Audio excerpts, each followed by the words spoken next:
আলহামদুলিল্লাহ অনেক দিন পরে বৃষ্টি এলো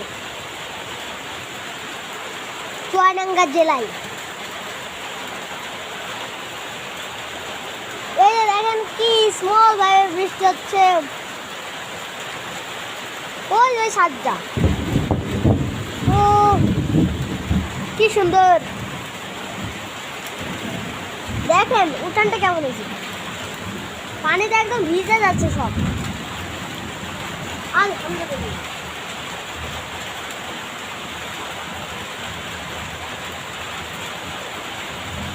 তো এই বৃষ্টির জন্য সবাই একটা লাইক আর একটা সাবস্ক্রাইব করে দেবেন।